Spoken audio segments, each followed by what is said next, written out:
நானும் ஒரு 3 வாரமா மாவு அரைக்காம கடையில தான் வாங்கி செஞ்சுட்டு இருந்தேன். ஃப்ரிட்ஜ் இல்லன்னு சொல்லிட்டு ஒரு காரணத்த வச்சு, ஃப்ரிட்ஜ் இப்போ வாங்குனதுக்கப்புறமும் அரைக்காம இருந்தா நமக்கு நல்லா இருக்காதுன்னு சொல்லிட்டு, நேத்து நைட்டே மாவுக்கு ஊற வச்சுட்டேன். அப்புறம் காலையில தான் பாப்பாக்கு என்ன செஞ்சு கொடுக்கலாம்னு யோசிச்சிட்டே இருந்தேன். காளான் ரைஸ் மாரி செஞ்சுட்டு, முட்டை வேக வச்சு குடுத்தாச்சு. நேத்து மட்டன் குழம்பு வச்சிருந்தேன் நான் சாப்பிடல. அதனால மட்டன் குழம்பு அப்படியே இருந்துச்சு.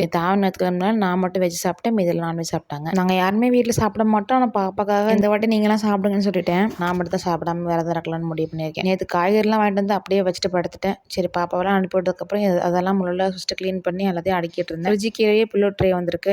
அதில் ட்ரை எல்லாம் போட்டுட்டு பேலன்ஸ் வெஜிடபிள் கருவேப்பிலை கொத்தமல்லாம் ஃப்ரிட்ஜில் ஆர்கனைஸ் பண்ணி வச்சுட்டு இருந்தேன். இந்த காய்கறியும் மாவையும் அரைச்சி வச்சிட்டாலே இந்த வாரம் கொஞ்சம் பீஸ்ஃபுல்லாகவே போகும். நேற்று என்னமோ தெரியல ரொம்ப ஆசையாகவே இருந்துச்சு எனக்கு படத்துக்கு போகணும்னு சொல்லிட்டு. நான் படத்துக்கு போய் எனக்கு தெரிஞ்சு ஒரு 2 இயர்ஸ் ஆச்சு. நீங்கள் லாஸ்ட்டாக என்ன படம் பார்த்தீங்கன்னு சொல்லிட்டு மறக்காம கமெண்ட்ல சொல்லுங்கள். ஆனால் நாங்கள் நேற்று போகவே இல்லை. தம்பி எப்படி ரியாக்ட் பண்ணுவான்னு தெரியல. அதனால போவேனான்னு முடிவு பண்ணியாச்சு. தம்பியோட பர்த்டே செலிப்ரேஷன் வீடியோ அப்லோட் பண்ணியிருக்கேன். கீழே தெரியுற ஏரோ மார்க் டச் பண்ணி ஃப்ரீயாக வந்து செக் பண்ணி பாருங்கள். இன்ட்ரெஸ்டிங்காக இருக்கும்.